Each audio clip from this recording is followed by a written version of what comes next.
Hello and welcome. You're watching NDTV World. Let's get you our top story, and this is in regard to after suspending the Indus Waters Treaty with Pakistan, the Modi government is expected to take major steps forward, completing the stalled hydroelectric projects.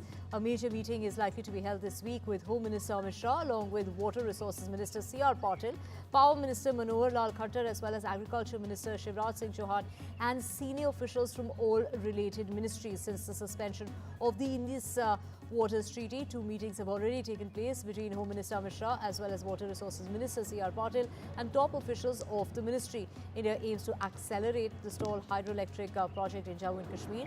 Pakistan's Foreign Office has said, of course, in this particular regard, that they would specifically raise the issue of India's move to suspend the Indus Water Treaty, calling it an illegal action that endangers peace and security in the region. My colleague Shiv Arun has the details. Those scoffing at India's move, suspending the Indus Water Treaty, those who think it's just smoke and mirrors, well, India has already issued notice under Article 12 of the IWT for modification of this treaty. And therefore, if the Tulbul navigation project and other infrastructural moves on the Wular Lake and beyond come into effect, it could be the beginning of the end of Pakistan's uninterrupted water privileges courtesy India.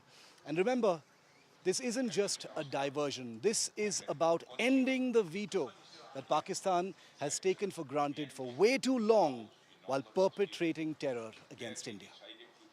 And Defence Minister Rajnath Singh has met his Japanese counterpart, General Nakatani, for wide-ranging talks this is against the backdrop of rising tensions between India and Pakistan over the Pahalgam terror attack and China's persistent muscle flexing in the South China Sea. The Defence Ministry said that Indian and Japanese sides will exchange views and ideas on the current regional and international security situation. The two sides deliberating on ways to boost the Indian and Japanese defence industrial cooperation. I would like to thank the government of Japan for their strong expression of solidarity with India in the wake of the Pahalgam terrorist attack. Excellency, I take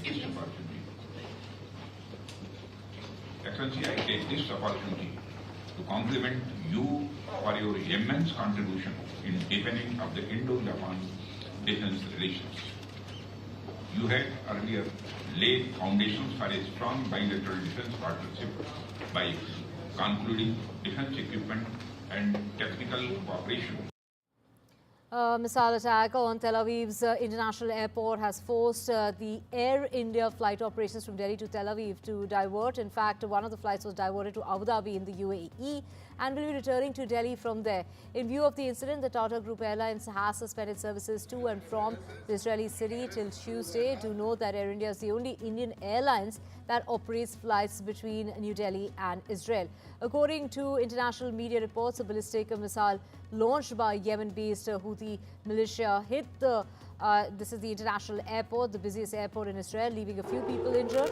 The Houthis, while claiming responsibility for the attack, also reportedly warned airlines that the airport was not safe for travel. As you know, the Houthis have been launching attacks against Israel over the latter's military offensive in Gaza. Here's what Israel's Prime Minister had to say. אנחנו פועלים נגדם. פעלנו בעבר, נפעל גם בעתיד, אני לא יכול לפרט את כל הדברים. ארצות הברית גם בתיאום איתנו פועלת גם נגדם. זה לא זבנג וגמרנו, אבל יהיו זבנגים. Vishal joining us to get us more on this. Vishal, not one and done, but a sevenfold attack is what Netanyahu is warning of.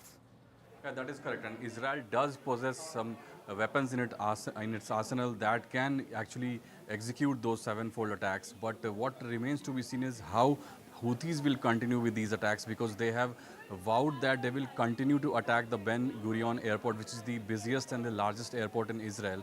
The projectile landed just meters away from the main airport and created a 25 feet deep crater. So you can imagine the level of magnitude that the weapon possesses and the damage it could have done. Luckily that did not happen. People got injured, but the attack was largely contained. Also, another fact of the story is that how did Houthis manage to penetrate the air shield of Israel, which Israelis say that it's almost impenetrable. So the technology that they possess that seems to have overcome Israelis on some occasions in the last 1 year. So that will also be looked at. Right, and this meanwhile, Iran unveiled a new solid-fueled ballistic missile which it claims can bypass the United States anti-ballistic defense system amid ongoing nuclear talks with the United States. The Qasim Basir ballistic missile is said to have a 1,200-kilometer range and can identify and strike a designated target with pinpoint accuracy. This comes after a recent missile attack by Yemen's Houthi on Israel's airport, the country's biggest international airport. Let's listen in to what the Iranian defense minister had to say. اگر به ما حمله بشه، جنگی به ما تحمیل بشه، ما با قدرت پاسخ خواهیم داد. ما منافع اونا رو، پایگاه‌های اونا رو مورد حمله قرار خواهیم داد و در این راستا هیچ ملاحظه‌ای و هیچ محدودیتی قائل نیستیم. ما با کشورهای همسایه هیچ گونه خصومتی نداریم، برادران ما هستند، اما پایگاه‌های آمریکایی اهداف ما هستند. United States President Donald Trump has gone on to say that the United States was meeting with many countries, including China, on trade deals, and his main priority with China was to secure a fair trade deal. Now, Trump told reporters aboard the Air Force One that he had no plans to speak with the Chinese President Xi Jinping this week, but the United States officials were speaking with Chinese officials on a variety of things. A probe by the Israel Defense Forces revealed that a squad of Israeli soldiers stationed near the border with the Gaza Strip had abandoned civilians who were sheltering on this beach, the Zikkim beach, as Hamas invaded the area during the militant group's unprecedented attack which took place in 2023. The troops from the brigade's 51st Battalion withdrew from the Zikkim beach without adequately engaging with the militants of Hamas who arrived by speedboat. That led to the killing of 17 civilians in the area. Now, Russia said on Sunday that its forces had struck Ukrainian military targets in multiple directions over the past 24 hours, while Ukraine reported 253 battles on the front lines in the past day. In its daily report, the Russian Defense Ministry announced that its forces launched offensives in the directions of Kharkiv, Donetsk, Zaporizhia, as well as Kherson, while Russian forces have targeted military airfield infrastructure, defense enterprises, workshops producing drones, drone storage sites, and temporary deployment points of the Ukrainian forces across 158 locations to be precise, according to the report. The air defense system of Russia shot down 146 Ukrainian drones over the past 24 hours, is what the ministry went on to add. On the same day, the General Staff of the Ukrainian Armed Forces reported 253 combat clashes with Russian forces on the front lines over the past day, including 23 battles in Russia's Kursk region. Donald Trump has announced on his social media platform Truth a 100% tariff on all movies produced in foreign lands. In his post, he went on to claim that they have authorized the Department of Commerce and the United States Trade Representative to immediately begin instituting such a tariff, although he gave no details on how this is going to go ahead and get implemented. The film industry has already been feeling the effects of tariffs as China in April responded to the announcements by reducing the quota of American movies allowed into that country. Now, China is the world's second largest film market that comes in after the United States, although in recent years, domestic offerings have outshone Hollywood imports. However, the tariffs would deal a significant blow when it comes to Western studios, especially Walt Disney Company, Paramount Global, and we're also talking about Warner Brothers, as well as others that still are struggling to rebound after the pandemic. Yeah, the movie tariffs, what they've done is other nations have been stealing the movies, the movie-making capabilities from the United States. And I said to a couple of people, what do you think? I've done some very strong research over the last week, and we're making very few movies now. Hollywood is being destroyed. Now, you have an incompetent, grossly incompetent governor that allowed that to happen, so I'm not just blaming other nations, but other nations, a lot of them, have stolen our movie industry. And I'm saying, if they're not willing to make a movie inside the United States, then we should have a tariff on movies that come in. And not only that, governments are actually giving big money. I mean, they're supporting them financially. So that's sort of a threat to our country in a sense. And it's been a very popular thing. I can tell you one thing, movie makers love it. We know the US President Donald Trump, what he has said, but it is still not clear how much tariff would be imposed, and also films are intellectual property, they are not goods. So they represent a kind of service that is not currently subject to tariffs. So that is a point that we have to wait for. What are these tariffs and how will they be imposed? Now let's go to the second thing, that is Indian language films have been doing amazingly well here in USA. When it comes to revenue, when it comes to box office collection, it has been growing leaps and bounds. Let me get you some numbers. You know, before the pandemic, the Indian films like a Bahubali typically earned around 8 million in US. However, the post-pandemic, it has just increased, grossing around 15 million or 20 million. You know, I'm talking about Pathan, Jawan, Donkey. These films have gone up to 20 million. They have earned $20 million. So we know that Indian films have been doing great, and also South Indian films. I spoke to a few people here. I'm in California right now, and California has a maximum Indian population in USA thanks to Silicon Valley and the opportunities here. And people have said that we can go and watch an Indian film now in any theatre close to our house, because there are so many screens that are screening because of the demand, of course. People want to watch Indian films and they are enjoying Indian films, from RRR to Kalki. All these films have making great business. The recent film in 2024, Kill, which was produced by Guneet Monga and Karan Johar, it was the first Indian film to get the maximum number of screens, more than 1,000 plus screens. So yeah, the business of Indian film industry has been growing here in USA.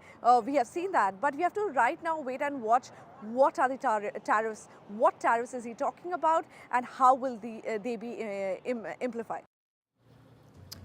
Now, weighing in on the possibility of a third term in the White House, United States President Donald Trump has cleared the air by indicating that he would leave the office after completing this second term without trying to extend that stay, while acknowledging the constitutional constraints of seeking a third term in office. The conclusion of talks on the proposed free trade agreement between India and the United Kingdom, along with two other pacts, may take some more time, on both sides continuing to negotiate unresolved issues.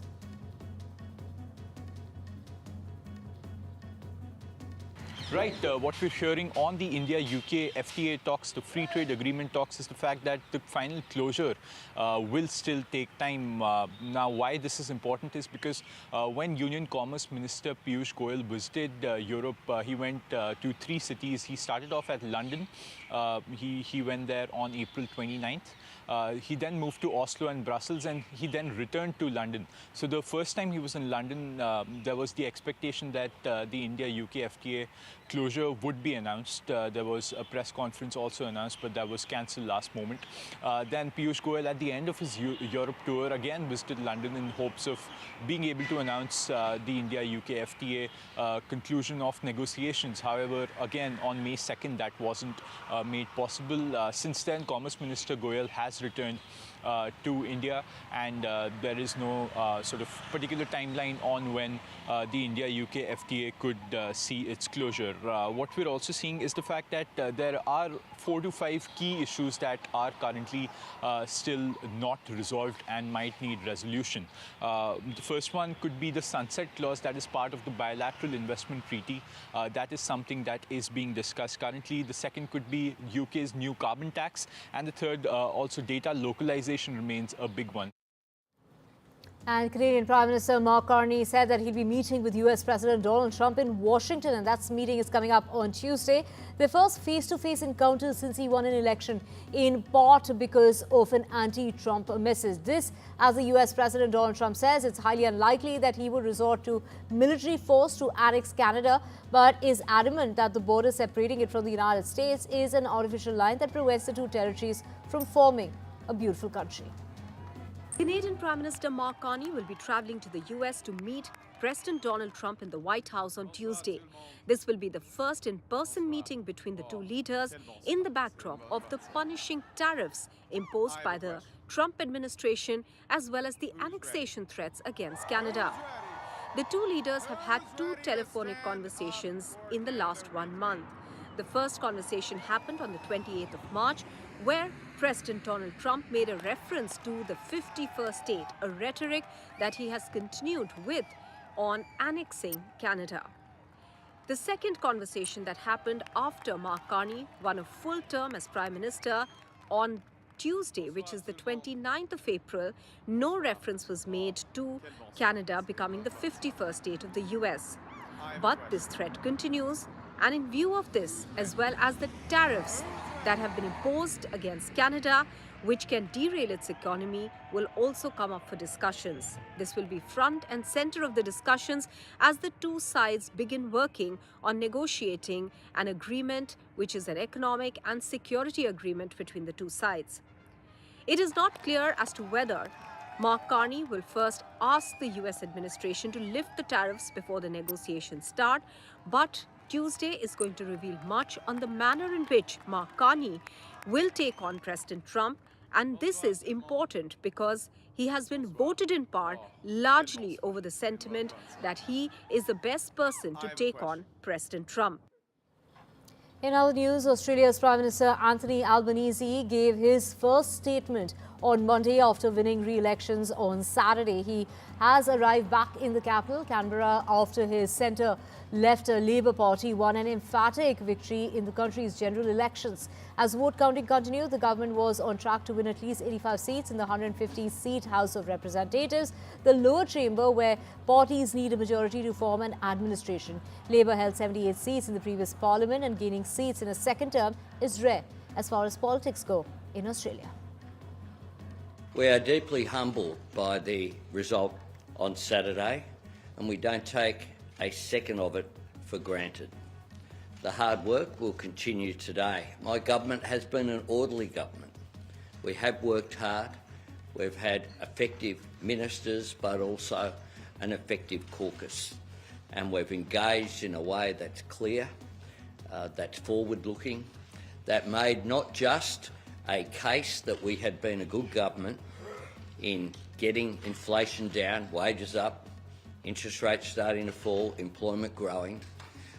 We also had an effective offer going forward as well that resonated with people, that we developed in consultation with people. Now, the area where Elon Musk's SpaceX company operates on the southern tip of Texas is to officially become a city called Star Base. Residents approved incorporating a patch of land as a new municipality in an election as far as Saturday goes. Most of the 283 eligible voters are employees of SpaceX. The new city covers about 3.9 square feet that has, was sparsely populated before SpaceX even began buying land in the area dating back to 2012. 9 people died and 1 is missing in a boat capsized. This is an accident that took place in Changi. This is southeast of China on Sunday afternoon, according to local authorities. 4 boats capsized in this sudden strong winds and plunging about 84 individuals into the water. So far, 9 people have died and 70 are being treated in non-life-threatening conditions, and 4 people are uninjured, according to local rescue headquarters. The search continues for the last missing person, and authorities have deployed nearly 500 emergency responders, including police, firefighters, as well as medical personnel involved in the rescue operations to coordinate the rescue efforts. And with that, we're slipping to a very short break. Back with a whole lot more on the NDTV World Report. Stay with us.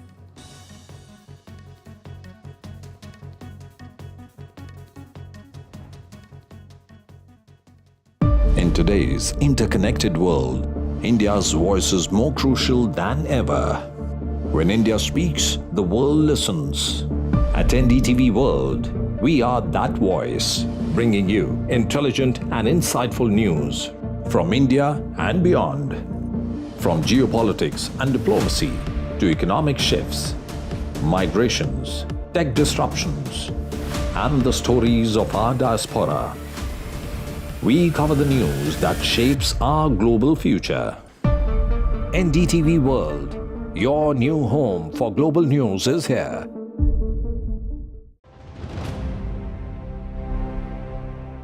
Boman Irani, your acting career begins at a very young age of 41. And Okay. so Usse pehle, it was photography. You had captured India through the lens of a photographer. And then you worked in the hospitality sector as well. Before that. So while you were, dabbling between so many roles, which one is it? And when was it that you realized that it is acting? I think when I was very young, my love was always cinema, actually. I used to watch all kinds of movies even at a very young age. Very young, and a lot of people used to wonder why I would watch movies that were not part of my pay grade. Why am I watching these kind of movies? Not because they were adult or they were, I just loved the movies. And my mother encouraged me to watch movies. I understood the world, humanity, the human condition, art, music, drama, lyrics, everything. Lighting, I love lighting. So my thing was I always wanted to be a director, actually. Strangely. I never saw myself in movies, but I love to act. But just chronologically to take you through it all, I started in the hospitality business. I was a waiter at the Taj for a couple of years. And then I worked at a family wafer shop for 14 years. Then took up photography. While I was halfway through my photography career over the weekend, I did theater. And then I was... From interesting tech startups to industry-leading companies, politics, sports, culture, curry, cricket. Oh, there's so much to talk about. Like me, if you too thrive on interesting conversations, this is a show you cannot miss. Watch this space to know more about all matters and all people that make Britain what it is today. Out of Britain, with me, Radhika Iyer.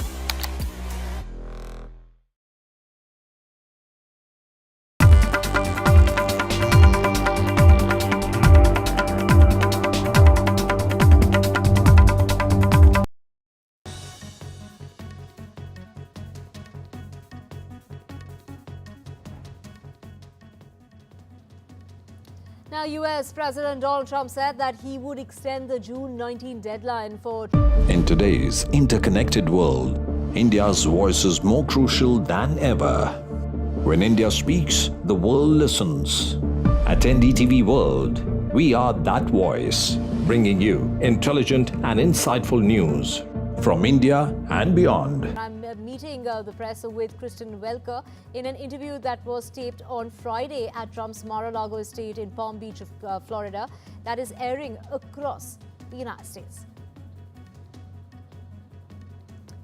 When Greg Abel succeeds Warren Buffett at the helm of the Berkshire Hathaway at the end of this year, he's expected to preserve the culture.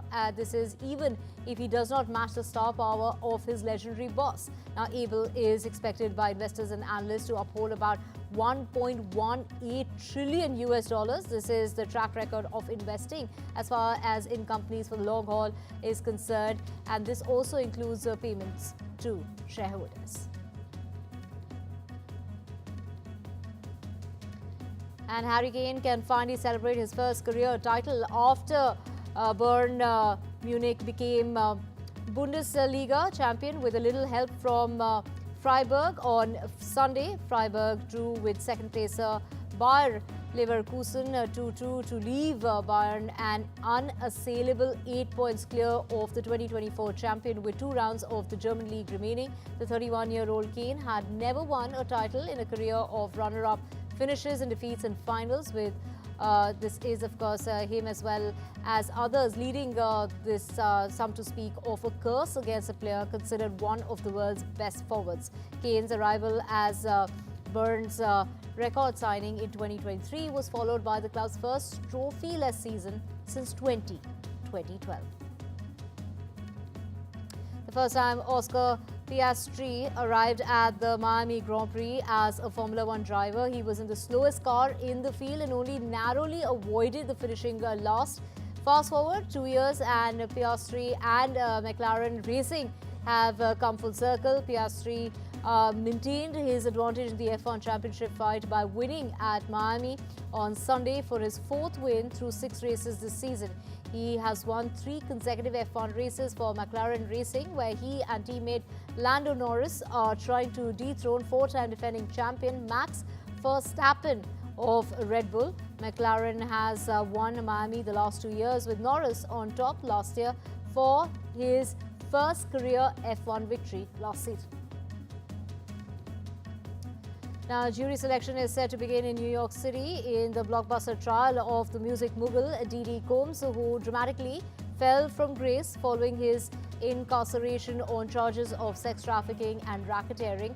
Combs, 55 years of age, has been awaiting this day in court since last year on accusations of leading a crime ring that prosecutors say coerced victims into drug-fueled sex parties using threats as well as violence. Combs has pleaded not guilty to all charges, insisting that any sex acts were consensual. And at a recent hearing, his attorney offered a preview of his team's defense by describing the artist's freewheeling swinger lifestyle. Now, the prosecution said in court that it had offered Combs a plea deal. The specifics were not disclosed, but that he went on to reject. And after marking a mark at the Coachella Music Festival and Paris Fashion Week as well, as Diljit Dosanjh is now set to rule this year's biggest fashion event, the Met Gala. Priyanka Chopra will also be seen at the Met Gala red carpet. This marks her 5th appearance at the annual fashion event. Kiara Advani will be making an appearance for the very first time at the Met Gala, but all eyes will be on Shah Rukh Khan, who's all set to debut in a Sabyasachi creation.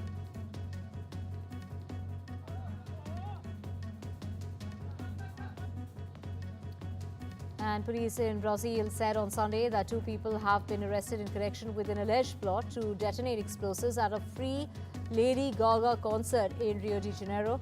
The Rio event on Saturday was the biggest show of the pop star's career that attracted an estimated 2.5 million fans to Copacabana Beach and had crowds screaming and dancing along. Now, the Secretary of the Police in Rio said the authorities believe that the suspects sought to target the LGBTQ community in particular. And with that, it's a wrap on this edition of NDTV World Report. We'll be back tomorrow, same time, same place.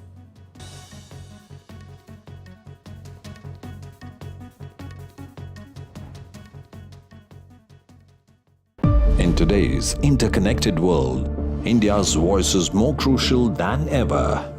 When India speaks, the world listens.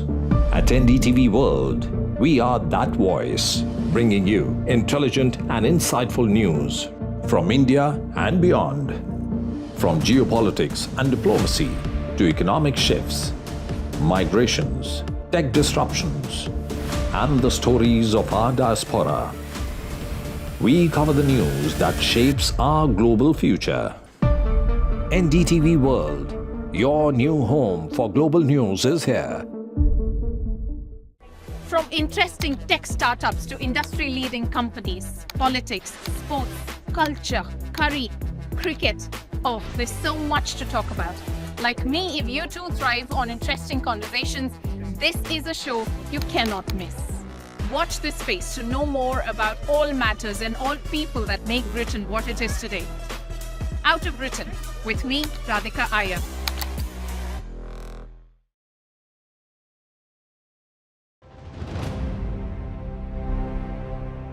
Boman Irani, your acting career begins at a very young age of 41. And so usse pehle it was photography. You had captured India through the lens of a photographer, and then you worked in the hospitality sector as well. Before that. So while you were, dabbling between so many roles, which one is it, and when was it that you realized that it is acting? I think when I was very young, my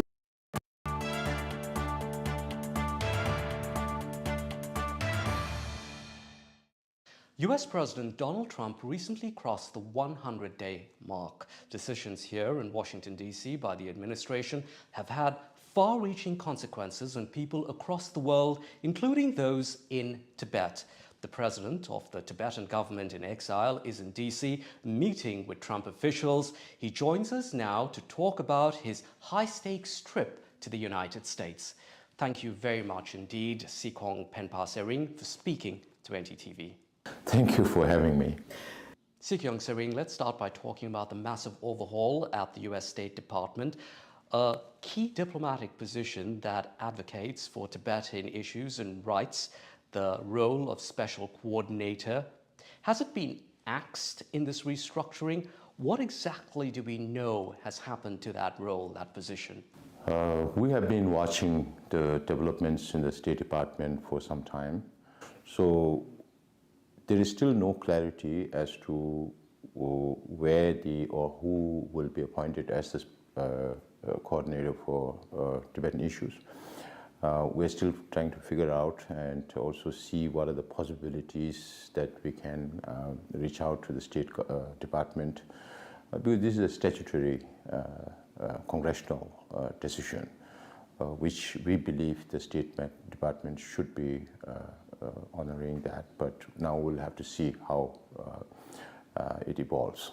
Well, the problem is with the Trump administration, they've often ignored those congressional decisions. But just getting back to what you were saying, so you do believe that this position of special coordinator will continue to exist